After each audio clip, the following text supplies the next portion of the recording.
Why do I need to read in English? My students often ask me this. They think I go to classes. I do my homework. I watch films in English. Why should I read books? Actually, reading is the best way to improve your English. I will tell you why. First, reading is very important now. In 2006, only 1 in 100 people went to university. Now 7 in 100 people go to university. All jobs need more reading and writing than 100 years ago. This is true for everyone. It doesn't matter if you're an office worker or a mechanic. Second, reading will improve your speaking, writing, vocabulary, and grammar better than any other way. Won't improve your listening, but it will improve your vocabulary. And when you have a better vocabulary, you can listen more easily and improve your listening that way. In school, you probably read lots of English. You probably read boring textbooks and stories with exercises at the end. But I'm not talking about that. I'm talking about reading for pleasure. That means reading a book you enjoy because you enjoy it. You are not reading because your teacher said, "Read this book." You are not reading because you think I should read this book. You are reading because you want to. In 1965, they did an experiment in schools in America. These schools were for boys who had done crimes. For example, some of them stole things. They gave some of the boys free books. They were fun books like James Bond. They said you can do what you want. You don't have to read the books. But the boys did read the books. They read a lot of books. Some boys read a book every 2 days. After 2 years, they gave the students a test. The students who got the books got better at reading and writing, and they liked school more. The students who did not get the books did not get better at reading and writing. Actually, some of them got worse. This isn't just true for native speakers. They also did an experiment on students learning English in the Fiji Islands.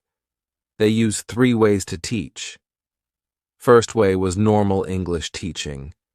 They did grammar classes, exercises, and so on. The second way was reading in silence. The students read books in class. The third way was reading together.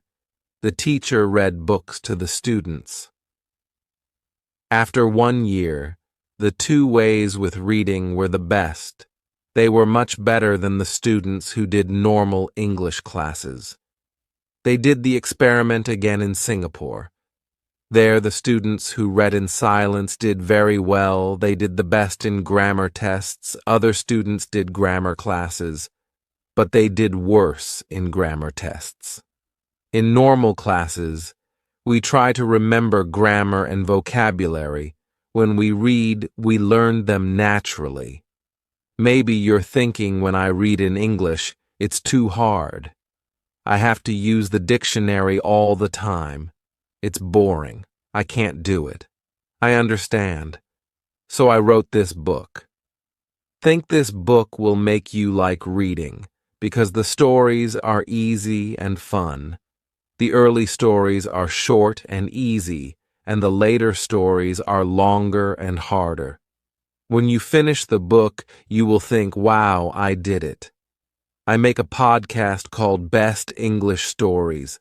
9 of the stories in this book I wrote for Besting English Stories. 1 of the stories I wrote for this book. But when I made this book, I made the stories better. Now you can read the stories at beginner, pre-intermediate, intermediate, or advanced levels. The stories are all fairy tales. Some are very popular fairy tales, but some are not so popular. 1 of them I wrote myself. Maybe you're thinking, fairy tales. Fairy tales are for children. I need useful vocabulary. I need to learn about business and science that can't be fun. Actually, the vocabulary in these stories will be useful. McQuillan did an experiment where he looked at vocabulary in 22 novels. 85% of the words were on academic word lists. These are lists of words that you need to know to study at university. Rolls and Rogers also did an experiment. They said if students read 1,000,000 words of science fiction, will they learn important science words for studying at university? The answer was yes. So yes, fairy tales are useful for you too. But I understand if you still don't believe me. When I learned about all this, I found it hard to believe too. But I like to try new things, and I love learning languages. So in 2017, I decided to do an experiment. I had wanted to learn Spanish for a long time, but I didn't learn much in normal classes. I said, I will read 1,000,000 words in Spanish. Afterwards, I will see what my level is. 1,000,000 words is about 20 novels, so it was a lot of work. I started with very easy reading like this book. Then I started reading translations of books that I knew in English. For example, I have read Harry Potter and Game of Thrones in English, so I read them in Spanish too. Finally, I read new books in Spanish. I read Latin American authors. That means writers such as Isabel Allende, Luis Jorge Borges, and Manuel Puig. I loved them. I also listened to podcasts, but I always read the transcripts and added the words to my goal. After I finished reading 1,000,000 words, I wrote and talked to native speakers. I was at an intermediate level. I could understand almost everything. I could understand people when they spoke clearly, and I could have conversations. And I had spent most my time reading, not speaking. In 1 year, I learned more than most students learn in 5 years. I didn't try to remember grammar and vocabulary. I learned them naturally. Maybe you're thinking, I don't believe this. Or maybe you're thinking, wow, I'm going to read for hours every day. But I have to say something very important. You must read books that are easy. You must read books that are fun. If a book is too difficult or too boring, put it down and find another one. Stephen Crashing, an expert in language teaching, says only read things in English that are fun and interesting. Read things that are really easy, that you wouldn't read in your native language because they are too easy. So you can read comics, magazines, detective stories, romance stories, and so on. Don't feel bad about reading translations. If you read very easy books when you see a word, you don't know you will understand the meaning easily. You won't have to use a dictionary. So what is easy? Experiments show that you should understand at least 98% of the words in a text. 98%. That's so high. I know, but let me show you an example. Here is a text where 10% of the words are not real words, so you should understand 90% of the words. Jerry fled out of bed and opened the curtains. He bimmed to himself as he made breakfast. He made coffee and put butter on his puffer. Someone called his phone and he picked it up. He was very surprised by who was touring, so his Vinky fell on the floor. Is that easy to understand? Could you read a whole book of that? Here is the same text, but only 2% of the words are not real, so you should understand 98% of the words. Jerry jumped out of bed and opened the curtains. He sang to himself as he made breaths. He made coffee and put butter on his toast. Someone called his phone and he picked it up. He was very surprised by who was calling, so his Vinky fell on the floor. How was that? You probably didn't understand everything, but it was more fun to read than the first text. That's why reading for pleasure is so great. Maybe you don't understand everything, but you understand enough to follow the story, and you don't have to pick up a dictionary. So if you find that this book is too hard, read something easier. If you find it boring, read something more fun. I know that not everyone likes my writing, and that's okay. Find a book that is good for you. When we have fun, we learn much more. Because I want this book to be fun. It has no exercises in it. I thought about adding them after each story, but I don't think it's a good way to spend your time instead. You should read more, read for pleasure. If you finish this book, you can try the level above because you already read the stories. You will know them well, and it will be easier to understand. But maybe when you finish this book, you will love stories. I hope so. If you do want to read more, you can listen to my podcast, Best English Stories. I write a new story every week with audio and text, and there are over 100 episodes for you to listen to. Happy reading and happy learning. Why you must read intermediate level. Why do I need to read in English? I get this question a lot from students. They argue that as long as they're going to classes doing their homework and watching films in English, there's no need to sit down with something as boring and old-fashioned as a book. Well, to put it simply, they're wrong. In fact, reading is the best thing you can do to learn English, and I'm here to tell you why. Firstly, reading skills are more important than ever, whether that be in English or your native language in 2006. Only 1 in 100. People went to university now. It's 7 in 100. All jobs from office workers to mechanics require far more reading and writing than a century ago. The competition is higher, and readers win.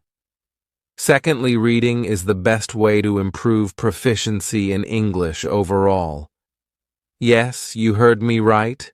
Reading will improve your speaking, writing, vocabulary, and grammar far more efficiently than any other method. It won't improve your listening skills, but it will give you the vocabulary necessary to train your ear quickly. But it's not just any reading we're talking about.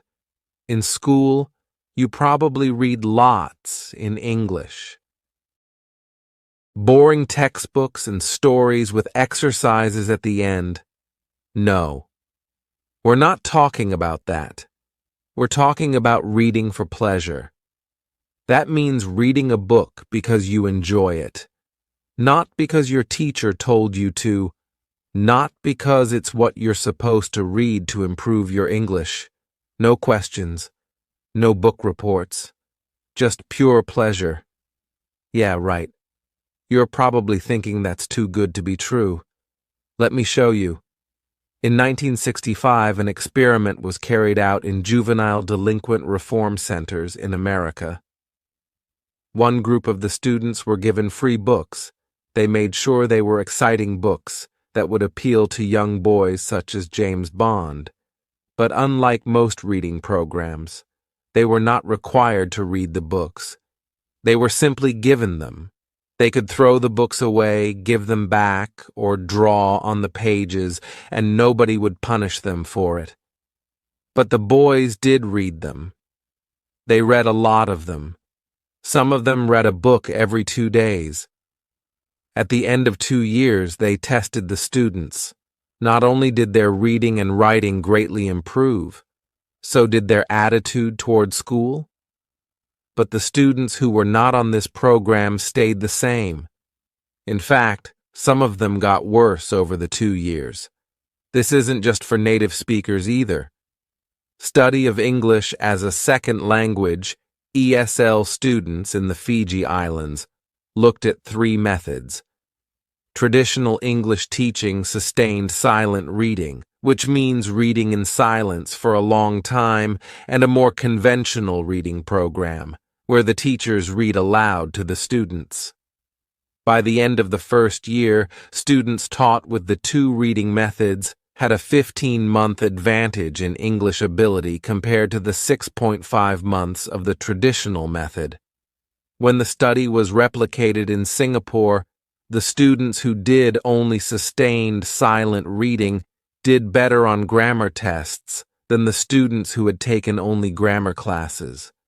When we do grammar exercises, we try to memorize the rules of the language. When we read, we absorb them. But I know what you're thinking. That's all well and good. But when I pick up a book in English, it's too hard for me. I get bored of looking up words and I give up after a few minutes. That's why I wrote this book. It's designed to make you fall in love with reading by providing fun, familiar stories that are easy to understand. The stories gradually increase in difficulty and length so that you can feel a sense of progression and success at the end. Most of them were originally released on my podcast, Best English Stories, but they have been rewritten and improved for this book, as well as having a version for each language level. They are a mix of classic and less popular fairy tales, as well as one that I wrote myself. Again, I know what you're thinking. Fairy tales, but those are for kids. I need useful vocabulary about business and science and technology. There's no way to make that fun. The thing with language is there isn't such a big difference between important language and fun language. We use a wide range of words when talking about technical topics, as well as chatting with our friends. A study by McQuillan examined vocabulary in 22 novels and found that they included 85% of words on academic word lists. Rolls and Rogers found that if a student read 1,000,000 words of science fiction, they would acquire many of the technical words required for a science degree. So yes, reading fairy tales will help your English in all areas, even for academic purposes. As an English teacher, I've seen many times that the students who do the best are those who read the most. For IELTS, for university, for business, or just for travel reading is the factor that predicts success. But I understand if you're still unsure. When I learned about all this, I was too. But I like to experiment, and I have a passion for learning languages. So in 2017, I decided to test this theory. I had wanted to learn Spanish for a long time, but aside from struggling with Duolingo and not really learning anything, I hadn't made a serious attempt. I set myself a goal. I would read 1,000,000 words in Spanish and see what my level was afterwards. 1,000,000 words is roughly 20 standard-length novels. So it was a huge task. I started with very easy resources like transcripts of podcasts for learners, but I avoided anything that felt too much like work. Once I'd learned the basics, I started reading translations of books that I knew in English, such as Harry Potter and A Song of Ice and Fire. Why? You might know it as Game of Thrones. Finally, I was ready to move on to completely new books, and I fell in love with Latin American authors such as Isabel Allende, Luis Jorge Borges, and Manuel Puig. With the reading, I also listened to podcasts, but I always read the transcripts and counted the words as part of my reading. After I achieved my goal, I tested myself by writing and talking to native speakers, and found I was at a decent intermediate level. I could understand almost everything. I read understand clear speech and have conversations at a comfortable level, even though I had barely spoken the language since I started learning. I had been learning for about a year, and I had made more progress than most students make in 5 years. I didn't memorize the vocabulary and grammar rules. I absorbed them by this point. You're either thinking this is all complete nonsense, or you're super excited, ready to start reading for hours a day. But the next thing I'm going to say is extremely important. You must read books that are easy. You must read books that are fun. If a book is too difficult or too boring, put it down and find another one. Stephen Krashen, an expert in the field of second language acquisition, says, "Readingly material in the second language that is genuinely fun and interesting. Material that is so easy that you probably feel guilty reading it in your primary language. This is your excuse to read comics magazines, detective stories, romances, etc. There is no shame in reading translations. Ideally, you want to be reading a book so easy that when you see a word you don't know, you can understand the meaning from context. Research has shown that in order for this to happen, the text needs to be at least 98% known words. 98%, that's so high. I know, dear reader. But let me show you an example.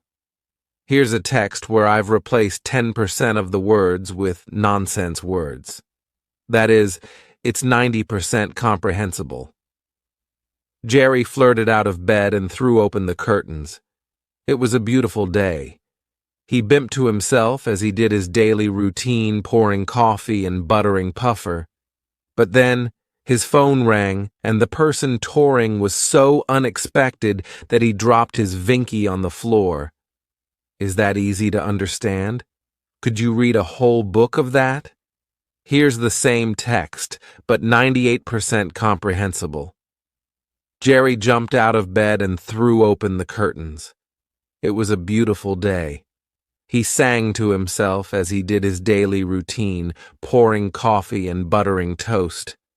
But then his phone rang, and the person calling was so unexpected that he dropped his Vinky on the floor. How was that?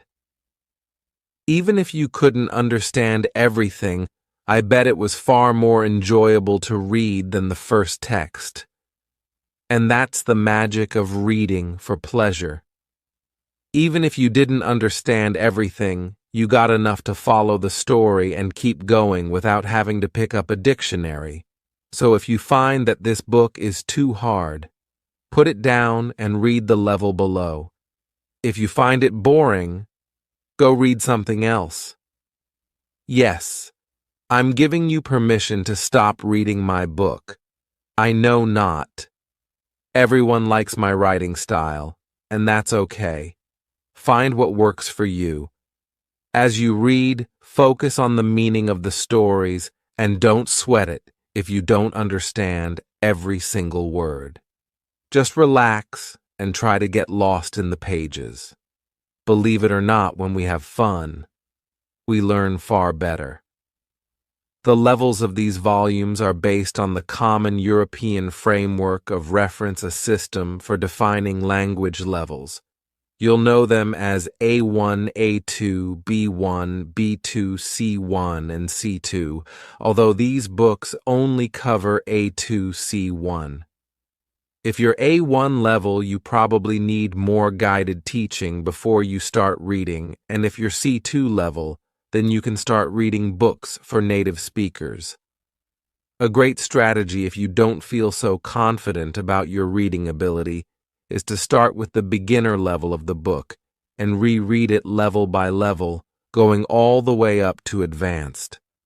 This will allow you to really absorb the new language and gradually increase the difficulty. There is not a huge difference between the intermediate level stories and the advanced level stories, but even rereading the same story twice can be very effective.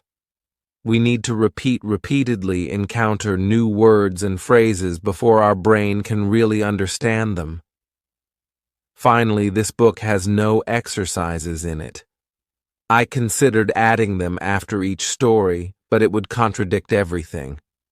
I just told you, the most effective way to spend your time is reading for pleasure, and exercises distract from that.